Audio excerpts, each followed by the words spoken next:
લોકમત ન્યૂઝમાં આપનું સ્વાગત છે। વોર્ડ નંબર 15 બીજેપી ઉમેદવારો દ્વારા જીતશે ભાજપ જીતશે વિકાસના સૂત્ર સાથે મત વિસ્તારમાં ફેરણી યોજી હતી।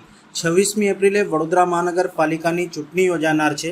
હવે ચૂંટણીને ગણતરીના દિવસો બાકી રહ્યા છે, ત્યારે વોર્ડ નંબર 15 બીજેપી ઉમેદવારો અજય રબારી, ઋષભ કામદાર, જ્યોતિબેન પંડ્યા તથા નયનાબેન શાહ દ્વારા કૃષ્ણનગરથી ફેરણીની શરૂઆત કરી હતી। ફેરણી જય અંબે નગર, જલારામ નગર થઈને આશાપુરી નગર ખાતે પૂર્ણાહુતિ થઈ હતી। ફેરણીમાં બીજેપી અગ્રણીઓ, કાર્યકરો, સ્થાનિકો મોટી સંખ્યામાં જોડાયા હતા।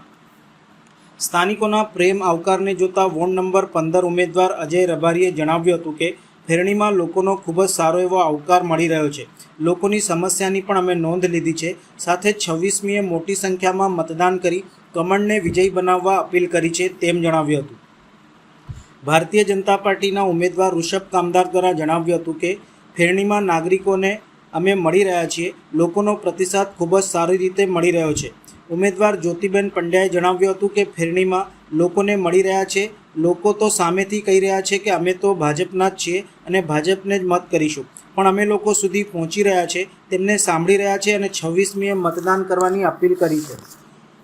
ભારતીય જનતા પાર્ટી વોર્ડ 15ના ઉમેદવાર નયનાબેન શાહ દ્વારા જણાવ્યું હતું કે ફેરણીમાં ખૂબ જ સારો એવો પ્રતિસાદ મળી રહ્યો છે।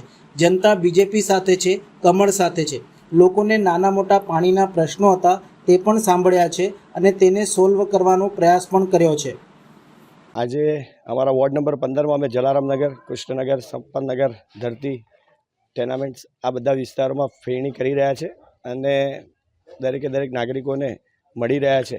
અને તમે કીધું એ પ્રમાણે લોકો સામેથી જ એમનો જનપ્રતિસાદ સારો છે અને લોકોને એવું લાગી રહ્યું છે કે જેમ જેમ ઇલેક્શનની તારીખો નજીક આવે છે એમ એમનો અમારા કરતાં ઉત્સાહ વધારે હોય અને ભારતીય જનતા પાર્ટીનો એક માહોલ અમને સામેથી એમ કહે છે કે ભાઈ અમને કહેવાનું જ ના હોય, અમે બધા ભારતીય જનતા પાર્ટીના જ છીએ અને ભારતીય જનતા પાર્ટીના કમળ સિવાય અમે કોઈને વોટ આપીશું નહીં। બસ જ્યારે એમના મોઢામાંથી આ શબ્દો નીકળે છે ને ત્યારે અમને એમ થાય છે કે અમારા શીર્ષસ્થ નેતૃત્વએ કરેલા સારા કામો, લોકોના લોકચાહનાવાળા કામ પ્રધાન સેવક માનનીય નરેન્દ્રભાઈ મોદી સાહેબ અને ભૂપેન્દ્રભાઈ પટેલ સાહેબ, જે આપણા મુખ્યમંત્રી શ્રી છે અને નાયબ મુખ્યમંત્રી હર્ષભાઈ સંઘવી સાહેબના વિઝનને સાર્થક કરી રહ્યા હોય એવું લાગી રહ્યું છે। ભારત માતા કી જય। આપણે જલારામ નગર પાસે અને આજુબાજુના અહીંયા ધરતી ટેનામેન્ટ છે, ત્યાં આગળ આજે ફેરણી ચાલુ છે અને લોકોનો ખૂબ સારો આવકાર મળી રહ્યો છે અને એ લોકોની જે પણ સમસ્યાઓ છે એ પણ અમે નોંધ કરી છે। નાના મોટા જે કામો છે એ પણ નોંધ કર્યા છે અને અમે એક જ અપીલ કરી કે 26 તારીખે તમે વહેલી તકે મતદાન કરો સપરિવાર સાથે અને કમળને વિજય બનાવો। આથી કેટલા વિસ્તારમાં ફેરણી થઈ? 4-5 જે મોટો વિસ્તાર છે, જ્યાં ત્યાં આગળ કેવું છે કે વધારે માત્રામાં લોકો રહેતા હોય છે, મોટો વિસ્તાર છે, ત્યાં આગળ બધાને મળી। વોર્ડ નંબર 15 આજે અમે અમારા મફતભાઈ ભરવાડ કે જે અમારા બૂથના પ્રમુખ છે અને અમારા સક્રિય કાર્યકર્તા છે, એમના ઘરેથી આજે અમે જલારામનગરથી ફેરણી સ્ટાર્ટ કરી છે।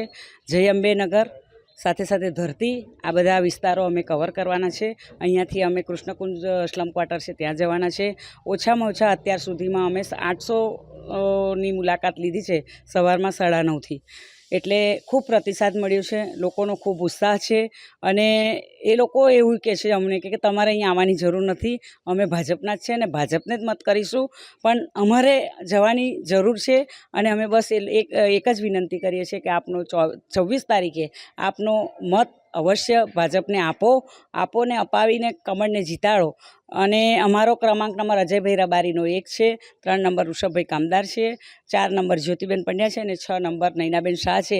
ભારતીય જનતા પાર્ટીએ અમને જે ઉમેદવાર તરીકે અહીંયા મોકલ્યા છે એમનો પૂર્ણ અમને વિશ્વાસ છે કે અમારી બહુમતીથી વિજય થવાનો છે અને વિકાસ સિવાય વાત નહીં, વિકાસ 15 નંબરનો વિકાસ। આજે અમે ચામુંડા માતાજીના દર્શન કર્યા, બુથ પ્રમુખના ત્યાંથી અમારી ફેરણીની શરૂઆત કરી। જલારામનગર, ધરતી ટેનામેન્ટ્સ ત્યાંથી અમે લોકોએ ફેરણીની શરૂઆત કરી છે। ખૂબ સારી સંખ્યામાં પ્રતિસાદ મળ્યો છે। જનતા પણ અમારી સાથે છે, બધા ભારતીય જનતા પાર્ટી સાથે છે અને બધા કમળ સાથે છે। એમના જે પણ એક નાના મોટા પાણીના પ્રશ્નો હતા એ પણ સાંભળ્યા છે અને એમને સોલ્વ કરવાનો ઇન્સ્ટન્ટ અમે પ્રયાસ પણ કર્યો છે। સમહાવ ઘણા ટાઈમથી એમના કામ નથી પત્યા, પણ જનતાને વિશ્વાસ છે અને જનતા અમારી સાથે